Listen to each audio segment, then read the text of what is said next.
Hey guys, I wanted to share with you a project that I'm working on for the first week of school. I will be teaching braiding, and I always like to show images on Pinterest of some different braids, but this year I saw some pictures in magazines that I'm going to post up on my boards, the windows or the doors or wherever, to show the students that it is a skill that is important to learn, especially if they want to go into the editorial work. They want to work for a photographer, a magazine, a fashion runway, something of the sort, a designer.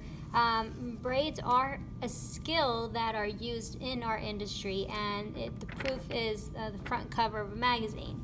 So what I do is I take a magazine and I just use a paper cutter and I cut nice even lines. I did leave the magazine QR or scan code there so the students can see that it is a magazine.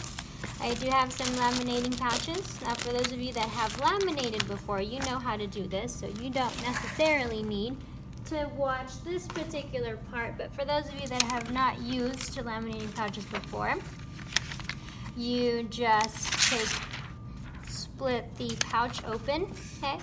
I used to put it right in the middle, but then it takes me longer because I have to cut both sides. So then what I do is I go all the way to the tippy top, get as close to the edge as I can, so that way I don't have to cut that side, and it's nice and smooth. I do the swoop with my hand to make sure there's no air pockets, no bubbles. The machine will be fed, or you will feed, and let me scoot this up here. Do apologize for that. All right, then what you're gonna do is you're gonna turn on your laminating machine. This particular one is for the 12 by 12 sheets, kind of like the ones that you guys see back here on my wall. Those are 12 by 12. Those are scrapbooking pages.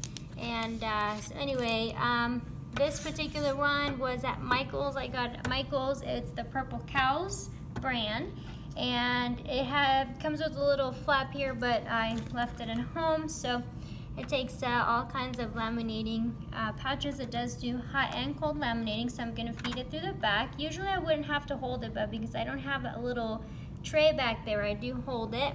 Just wanna make sure that when it starts to come out through your opposite end of the laminating machine, that it does not get stuck on the side corners there, because it'll back up the machine, and it'll back up the paper and it'll mess up the machine. So once it's fed in, you can let it go. Always make sure to feed it in with the closed side. You never want to feed it in with the open side, because then it'll crinkle and get air pockets in there. And then once it comes out, then here you go. There's a little bit of the braiding here, and then I just cut out the two sides here instead of having to cut out all four sides. So once that comes out, you'll have your pouch or your magazine laminated in your pouch. There are some pouches you can get that are self-laminating, but you do not need a laminating machine for. Those are a little bit more expensive. The laminating pouches you can get at Amazon, Walmart, Sam's, Costco. And so there you go. All right, so I wanted to show you some of the other pieces that I've found.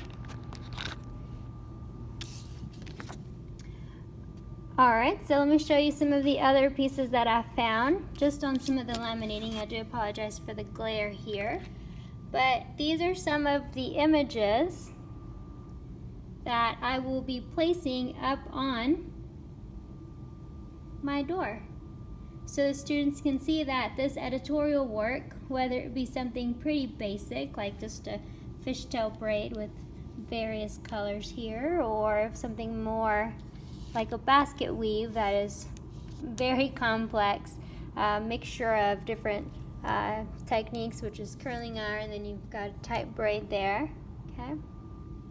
So because I'm teaching it the first week of school, then I have nice examples to show the students. All right, thanks for tuning in. Don't forget to subscribe, and we'll see you soon.